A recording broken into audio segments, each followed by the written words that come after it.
Salut à tous et bienvenue sur les Chroniques du Blindage pour une nouvelle revue de détails. Il s'agit d'un kit qui commémore le début d'une célèbre opération militaire. Et il tombe à point nommé puisque il arrive quasiment au moment justement de cette commémoration, début du mois de janvier. Alors, de quelle opération je suis en train de parler ?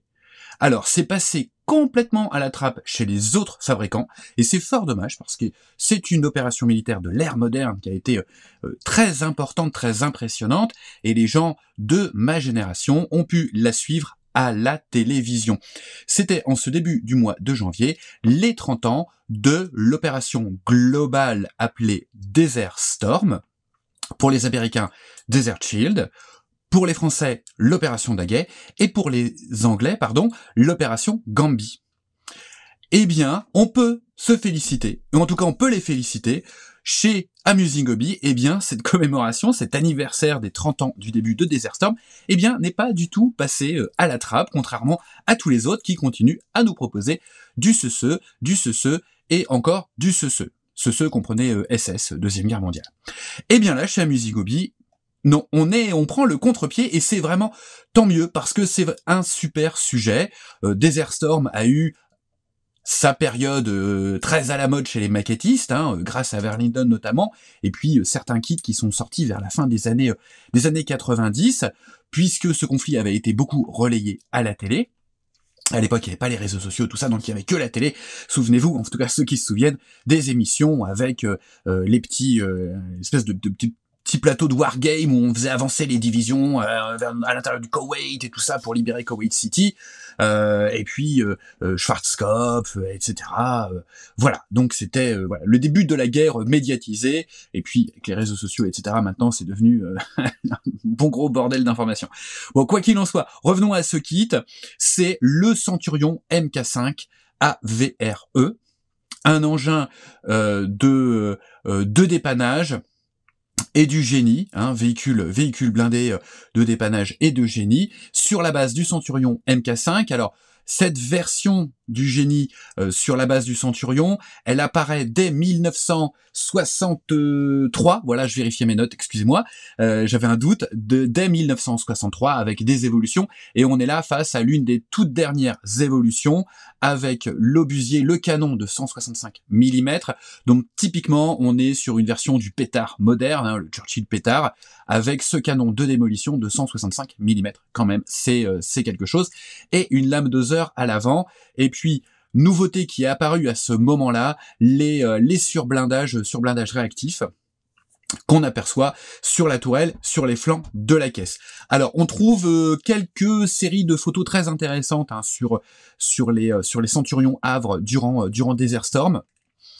C'est principalement la seule opération où il a été engagé, la seule opération militaire où il a été engagé. J'ai malgré tout un doute sur la Bosnie.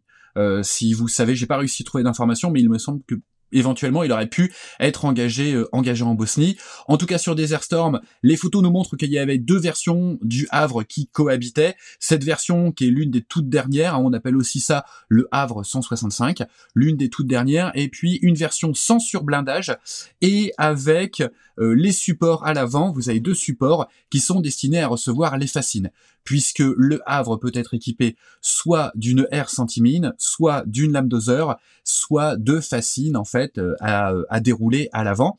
Donc toutes les versions avec porte-fascine n'ont pas le surblindage ni sur la tourelle, ni sur les flancs. Donc je sais pas si c'est un lien ou pas, j'ai pas réussi à trouver plus d'informations là-dessus, mais apparemment en tout cas c'est lié, le fait qu'il y ait les porte-fascines et l'absence de surblindage. C'est la première fois qu'on dispose d'un MK5 Havre 165 au 1/35e en plastique. Précédemment, il était proposé en résine chez Accurate Armor.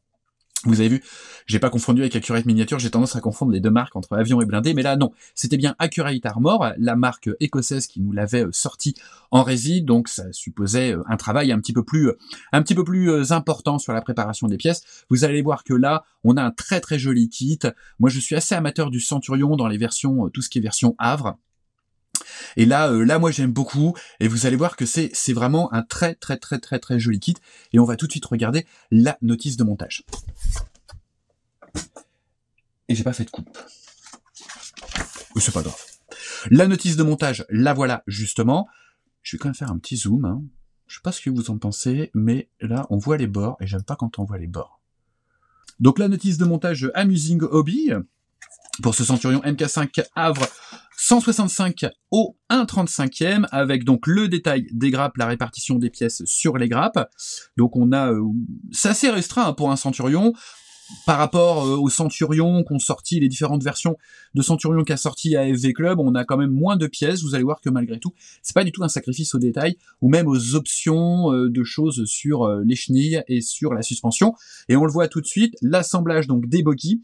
Vous avez un ressort à insérer, de telle sorte que les bogies sont mobiles, donc la suspension est mobile. Donc ça c'est plutôt sympa, surtout que en plus on nous propose des chenilles à encliqueter, qui sont très très jolies, qui nécessitent quasiment pas de préparation. Vous allez voir, c'est super, c'est tip top, ça va aller super vite. Les galets de route sont très jolis, on les verra également. Alors, je reviens un petit peu en arrière, parce que autant je dis quand les fonds de caisse sont des parois à assembler, là le fond de caisse est d'une seule pièce, donc on gagne un petit peu de temps, et aussi on gagne sur le fait de bien aligner les éléments. Là on est sûr que c'est bien aligné, puisque c'est moulé d'une pièce au niveau du fond de la caisse. Ensuite, on continue d'ajouter les détails sur le bas de caisse. On fixe la plage moteur, ici. Et puis ensuite, on commence à disposer le surblindage. Hein, sur le glacier avant, il y a un surblindage. Ensuite, on a les garde-boue sur lesquels sont directement moulées les caisses de rangement, les caissons de rangement. On verra si on perd pas trop en détail, justement, à avoir cette pièce qui est moulée d'un seul tenant. On continue l'assemblage de la caisse avec les pots d'échappement. Là, au niveau des jupes latérales, donc on nous fournit la jupe complète. Hein. On se doute bien qu'il va y avoir d'autres déclinaisons du Centurion sur cette base de MK5.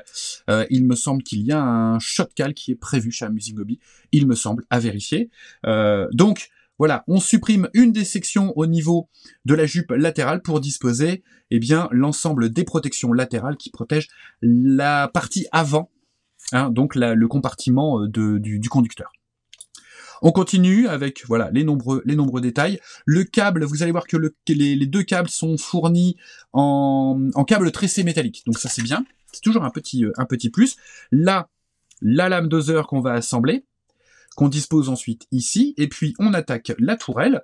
Donc l'intérieur de la tourelle n'est pas détaillé, la culasse n'est pas détaillée, c'est pas bien grave à mon sens. J'avoue. Et puis, donc, les caissons latérales, hein, donc on connaît bien le style classique de la tourelle de Centurion. Et puis là, par contre, le canon court, hein, ce canon de 165 mm, un canon de démolition. Et puis, on positionne la mitrailleuse de caisse, enfin la mitrailleuse de tourelle, pardon, qui est une calibre 30, une Browning calibre 30. Le panier arrière se voit complété, et ça c'est plutôt judicieux, de grillage en photodécoupe. Donc ça c'est plutôt sympa. On regardera un petit peu l'épaisseur justement de cette photodécoupe pour pouvoir, si on peut la mettre en forme facilement ou s'il va falloir un petit peu forcer sur la chose. Et on termine en mettant les lance-pots fumigènes et bien entendu les protections supplémentaires, hein, sous forme de petites briques réactives sur le dessus de la tourelle. Et puis aussi sur le côté avec ces plaques. Donc ça donne un petit côté, alors je dirais pas futuriste, mais l'ensemble, vu que le canon est court, qu'on rajoute une lame doseur, il y a un petit côté un peu plus brutal sur ce Centurion, un petit peu plus trapu, un petit peu plus, voilà, qui est pas désagréable, qui est plutôt sympa. Sur les marquages, alors vous avez vu qu'on nous fournit un obus de 165 mm. Apparemment, il me semble qu'on est au-delà de 15 kg en charge explosive, hein, ce qui est quand même assez important.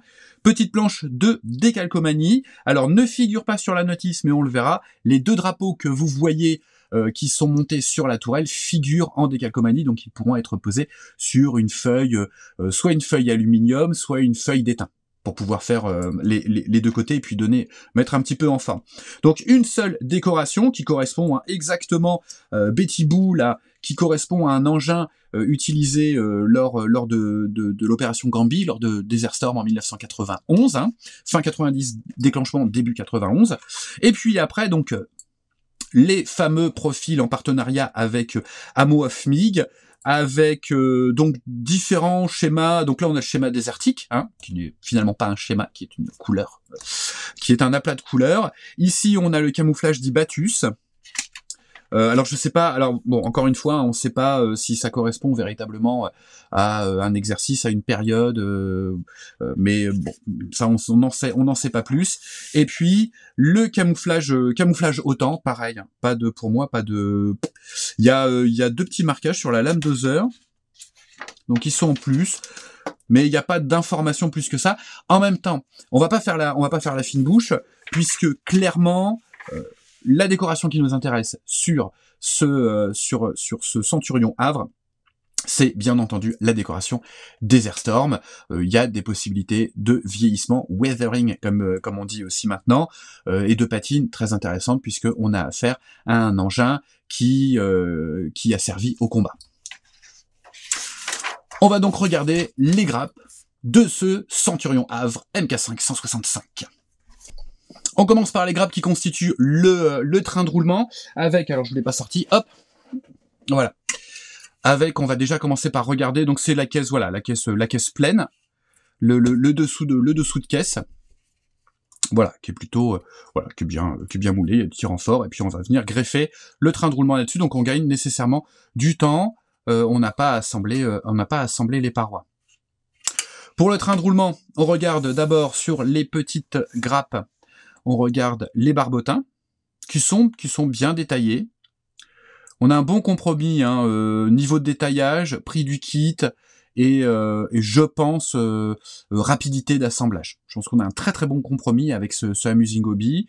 On a beaucoup moins de pièces que dans l'AFV Club. On a peut-être un niveau de détail qui est un tout petit peu en dessous, mais en rapport qualité-prix, on est quand même gagnant.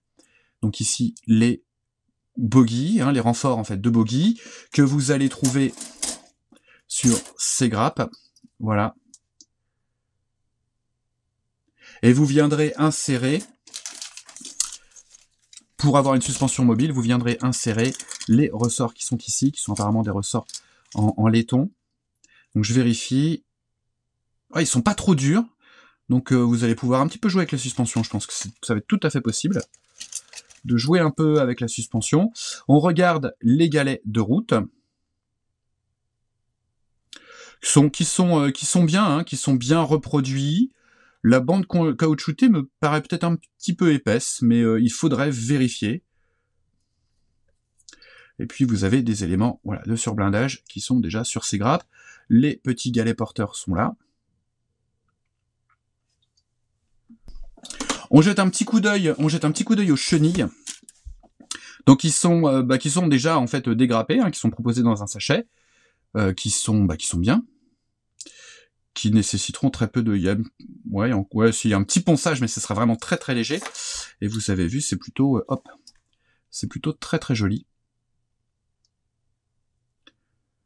Donc à en cliqueter, on se fait le petit test live au niveau de l'encliquetage. On encliquette, hop, ou pas, hop, voilà. C'est plutôt solide, hein. C'est plutôt bien solide une fois que c'est pris dedans. Donc ça, point positif.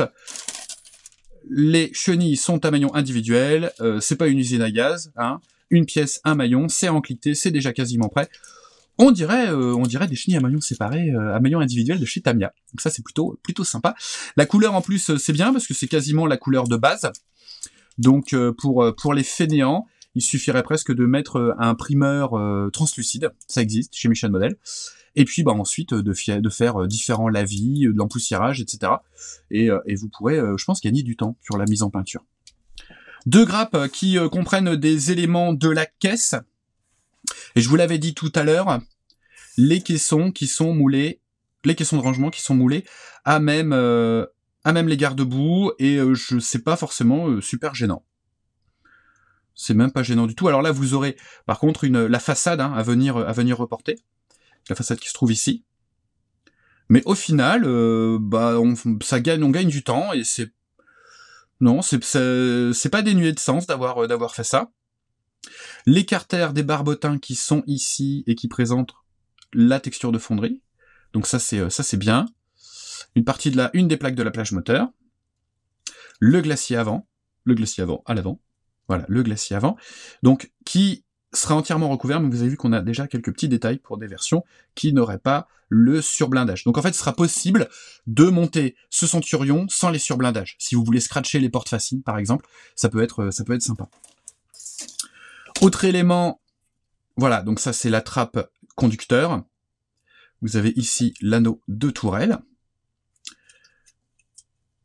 L'arrière sur la plage moteur, donc les trappes, les petites trappes individuelles de l'aérateur. L'écarter des pots d'échappement, pardon. Voilà, qui sont peut-être un petit peu épais, vous voyez, mais bon, c'est pas ça peut éventuellement slimer si vous voulez récupérer. Les jupes latérales, donc là qui sont d'une pièce, hein, pour les autres versions qui vont suivre, hein, j'en suis persuadé. Un MK5 avec canon de 105, ce serait vraiment sympa. Deux autres grappes, pardon, avec donc la grappe spécifique pour cette version, avec le canon, le panier de tourelle et les surblindages. Donc surblindage au niveau donc des côtés, à l'avant, sur les jupes latérales en fait. Le surblindage de tourelle, donc qui recouvre bien la tourelle, hein, ça va donner un petit côté bien rock'n'roll. Surblindage qui reçoit donc les briques réactives ici. Le tube du canon, alors regardez, ça c'est plutôt sympa. Les rainures à l'intérieur. Bon, à voir si elles sont aussi prononcées dans la réalité. Je trouve assez prononcées, mais au moins on les a. Si on veut poncer par l'intérieur pour les réduire, c'est tout à fait possible. Le panier de tourelle. On regardera la photo découpe qui se met dessus. Le fameux obus qu'on vous file avec, vous voyez. C'est pas de la gnognotte. Sur l'autre grappe, on a la lame. Donc la lame doseur. Voilà, ici. Lame doseur avec tout son système de vérins, de bras. Vous avez donc un autre élément de la plage moteur. Ici, le mantelet du canon qui revêt une texture de fonderie normale, mais qu'on ne verra plus. Hein. Mais je pense que pareil, c'est pour les versions suivantes. Hein. Si vous pouvez nous sortir un MK5 de cette qualité-là en version Vietnam, un MK5 australien, ce serait vraiment très très très sympa. On termine avec la grappe qui comprend les éléments de la tourelle et puis une petite grappe avec eh bien les petits détails. On regarde d'abord cette petite grappe avec notamment la mitrailleuse de tourelle, là qui méritera d'être remplacée. Là, bon, mais qui a quand même son tube qui est percé. Donc ça c'est plutôt sympa, mais elle pourra être remplacée par des éléments de l'aftermarket comme on dit, avec un peu plus de un moulage plus fin. Les pots lance-fumigènes, la trappe. Alors bon, sur la trappe du chef de char, sur la tourelle, on a une belle pastille qu'il faudra enlever, en tout cas qu'il faudra combler puisqu'elle est en négatif. Et sur la grappe de la tourelle, donc on regarde cette tourelle, elle est plutôt très très très très bien reproduite, regardez. Les points d'attache sont moulés dans la masse, mais ça fait son petit effet quand même. Hein. Ça fonctionnera. Et vous avez vu, on a la texture de fonderie, qui est très très très très bien reproduite hein, sur les éléments.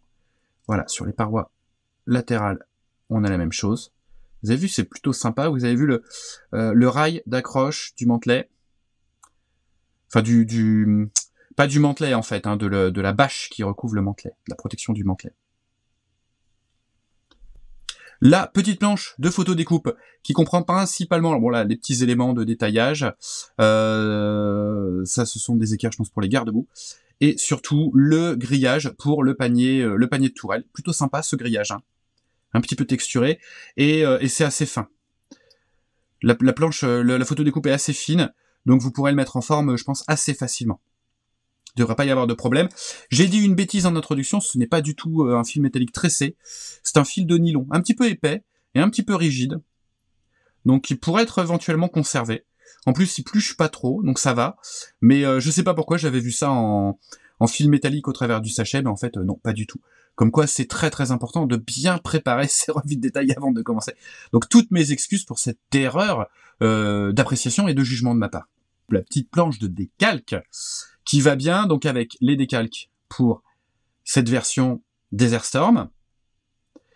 D'un côté du canon Betty Boo, de l'autre côté Doing the Do. Et voilà, comme sur le je retirais le film, voilà, comme sur le box art, vous avez de quoi faire les 2 drapeaux. Donc ça c'est plutôt bien parce que ça a de la gueule. Avec les 2 drapeaux, ça a vraiment, voilà, ça a vraiment une bonne trombine. Voilà donc un tour d'horizon de ce nouveau Centurion MK5 AVRE 165. Je reprends ma respiration. De chez Amusing Hobby au 1/35e, une vraie belle nouveauté sur un sujet à la fois original, mais en même temps avec de forts potentiels de mise en scène. Vous irez voir les photos, on voit notamment un Havre qui est en train de pousser l'épave d'un T-55 ou d'un T-62 détruit. Donc ça c'est plutôt sympa. Et puis bien entendu, si vous êtes amateur de choses un petit peu, voilà, ça complète la collection de chars anglais de l'opération Desert Storm, hein, avec notamment le Challenger 2. Qui était le char de bataille principal pendant cette opération. Le Centurion ne servait plus justement qu'à des bases pour des versions de génie, des versions spécifiques comme celle-ci. Qu'est-ce que je pense de ce kit? Très honnêtement, on n'est qu'au mois de janvier. Donc je vais pas vous dire que pour moi, c'est la maquette de l'année, parce que je pense qu'on en aura d'autres. Par contre, c'est la vraie bonne surprise pour moi, en termes de blindés, depuis 2-3 mois. Franchement, ça change des sujets de Deuxième Guerre mondiale vus, revus, hein, Stuck, Panzer 4, Tigre 1 bientôt, on va faire du Tigre 1 bientôt, Panthère aussi, ça change de tout ça. C'est vraiment pas mal, c'est un véhicule qui a de la gueule, c'est un kit qui est très bien détaillé, qui propose un excellent rapport qualité-prix à mon sens, qui sera plus rapide à assembler que les Centurions AFV Club. De toute manière, AFV Club ne proposait pas cette version, donc comme ça, c'est réglé. Qu'est-ce qu'on pourrait pinailler en toute honnêteté? Ça aurait été sympa d'avoir une version avec les portes fascines. Voilà, j'avoue que ça aurait été cool d'avoir ces 2 versions, puisqu'on voit qu'elles se côtoient pendant Desert Storm. Donc sans surblindage, donc effectivement ça perd un petit peu du côté brutal et du côté trapu et voilà, mais avec les portes fascines ça rajoute un petit quelque chose. Et puis pourquoi pas avec la herse aussi, avec le dispositif de herse qui se met à la place en fait de la lame doseur sur les supports de la lame doseur. Voilà, alors ce que je peux vous conseiller, c'est de rapidement fouiller dans votre stock pour voir si il vous reste les tankistes Verlinden à 35e. Si vous les avez, que vous ne voulez rien en faire, je suis prêt à vous les racheter, parce que j'en ai, mais je sais pas où ils sont. Parce que il va vite y avoir une grosse demande. Je pense avec ce char-là, il va vite y avoir une grosse demande sur les quelques tankistes modernes, en tout cas années 90, anglais. Il va y aura une grosse demande et vite une pénurie. Et je me souviens que les Verlinden étaient plutôt sympas. Ou alors avis aux artisans d'aftermarket. Voilà, des tankistes 90 anglais, ce serait super cool.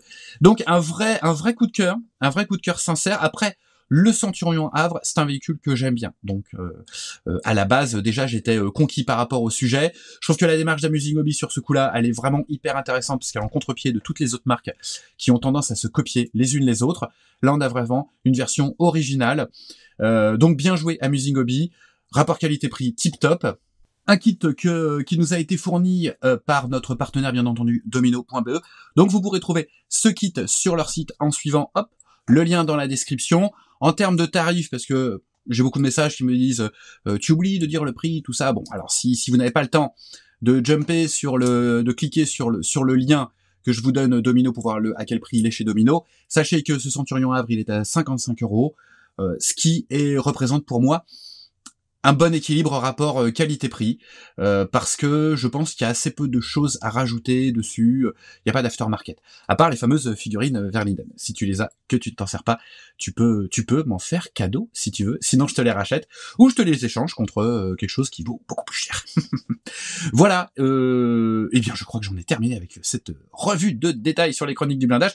Merci de nous suivre.